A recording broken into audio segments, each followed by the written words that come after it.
대통령실에서 마지막 1시간 가까이 했다고 그러는데 좀 듣다가 너무 한심해서 듣지 않았습니다. 대통령이 개헌 의지가 있다는 것입니다. 이게 무슨 말이냐? 여러분 잘 들으셔야 됩니다. 윤석열은 개헌의 기억자도 이전에 말한 적이 없어요. 그런데 이제 자기가 궁지에 몰리자 개헌하겠다.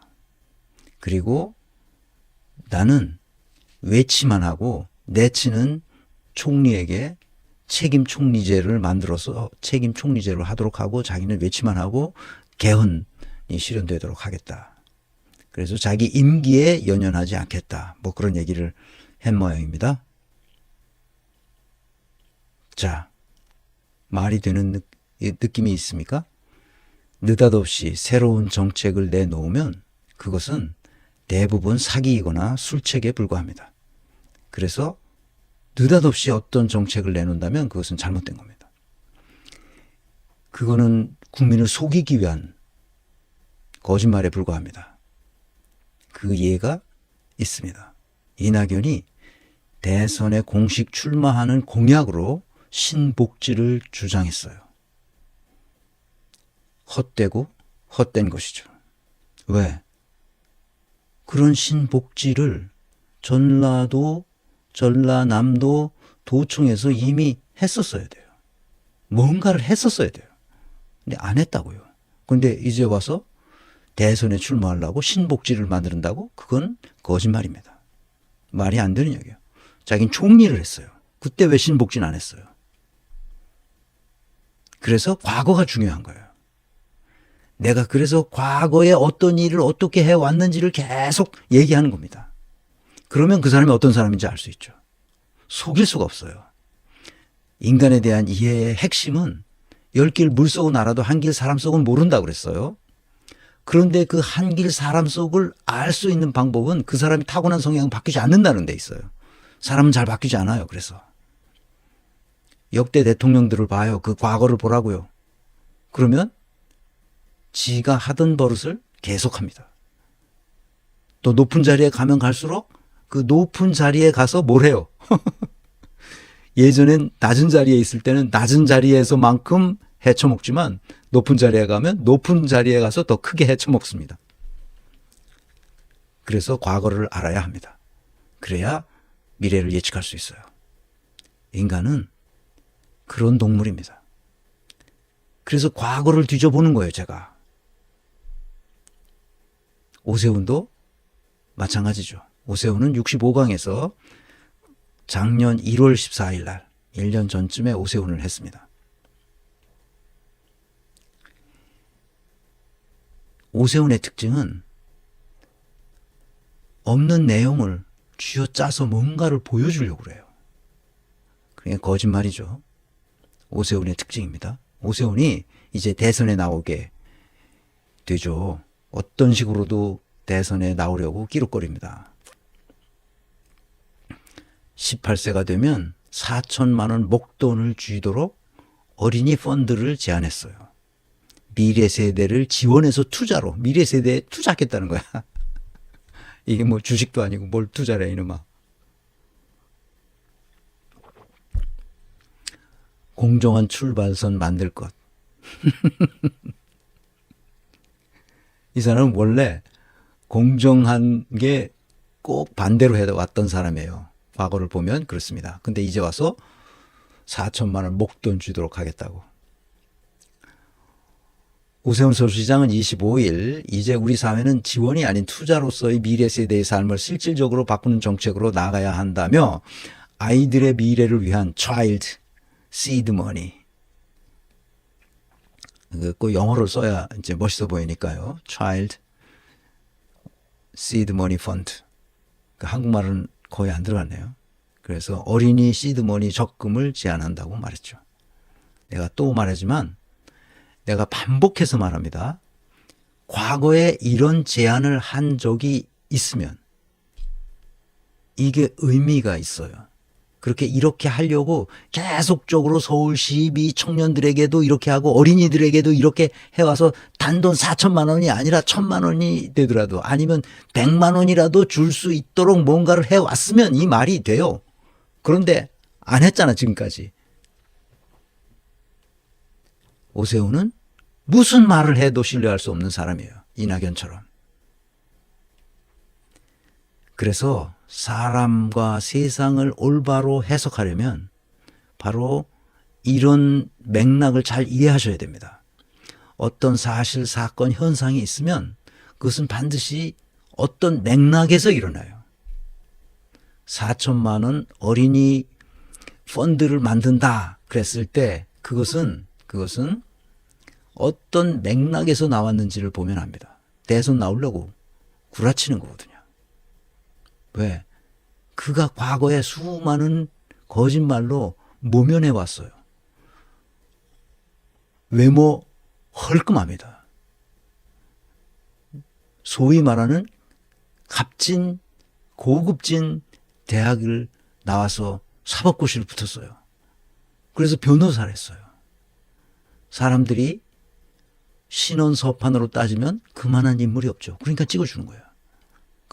그러나 과거를 보면 완전히 몹쓸 인간이라는 것을 알게 됩니다. 뒤에서 간단히 얘기합니다. 맥락이란 뭐냐? 통시적 지평과 어려운 말로 공시적 지평을 가지고 있어요.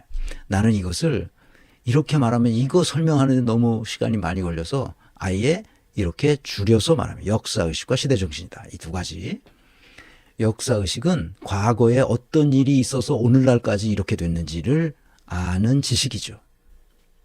그 지식에 근거해서 오늘날 그러면 우리는 무엇을 해야 되느냐 하는 것을 확인하는 겁니다.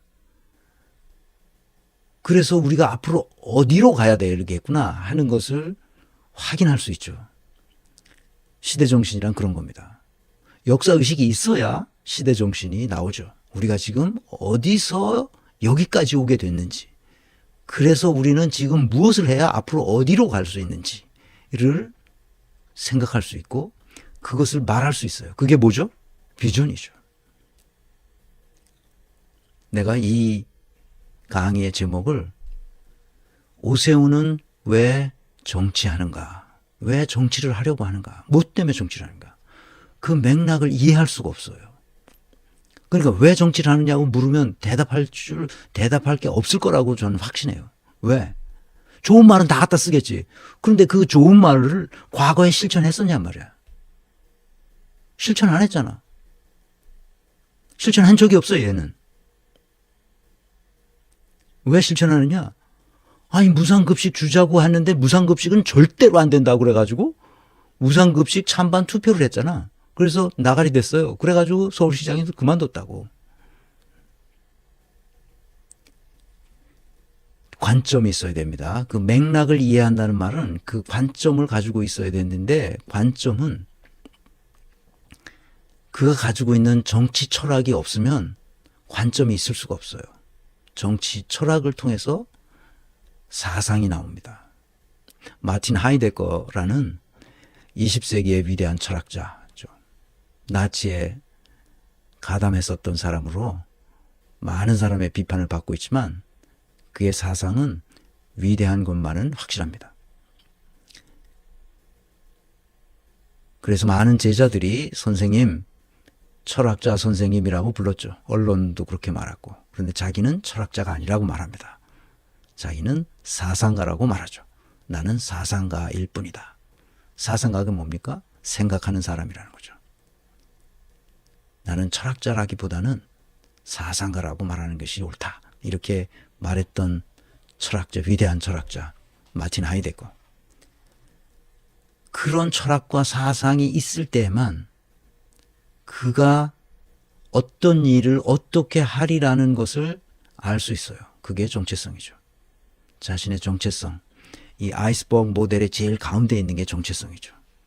그 정체성은 내 밑에 있는 시면에 의해서 나타나기도 하고 내 무의식이 나의 정체성을 결정해 줍니다. 이제 무의식 이제 기회가 되면 무의식이 무엇인가, 의식과 무의식은 어떻게 작동하는가를 얘기할 기회가 있을 겁니다. 그때 나의 정체성을 가름해 주는 것은 바로 내 속에 쌓인 지식과 정보의 양에 의해서 결정됩니다. 그것이 무의식이고 그것이 정체성이죠. 그래서 내가 이 강의를 계속 반복해서 하는 겁니다. 여러분의 무의식 속에, 다시 말하면 여러분의 근육 속에 쌓이도록 하는 겁니다. 말콤 글래드웰이라는 그 작가가 있죠. 그 양반이 쓴 아웃라이어라는 책을 보신 분들이 많을 겁니다. 워낙 베스트셀러였으니까. 거기 보면 소위 말하는 1만 시간의 법칙이 있죠. 1만 시간. 1만 시간이면 어느 정도냐? 1년에 1000시간씩 우리가 한다고 칩시다. 공부를 1000시간씩 하는 거예요. 똑같은 일을 1000시간씩 하는 거예요. 아이스하키를 하든, 거기는 아이스하키 얘기도 나오고 뭐 그러는데, 아이스하키든 무슨 자전거 타기든 또는 뭐 공부를 하는 거든 뭐든 1년에 1000시간만 공부를 해도 엄청 많이 하는 거죠. 그렇게 하는 것을 10년을 계속 하는 겁니다. 그러면 아웃라이어가 되는 거예요. 완벽한 평균을 월등히 뛰어넘는 탁월한 성취를 할 수 있는 실력이 쌓이는 거죠. 그 실력은 어디에 저장되느냐? 무의식 속에 저장되는 거예요. 나는 의식하지 않아. 그런데 자동으로 그렇게 반응되죠. 그렇게 훈련될 수 있다면 컨설턴트가 되는 거죠. 그래서 자신의 정체성을 제대로 이해할 수 있을 때에만 우리는 다른 사람의 정체성도 눈에 들어오게 됩니다.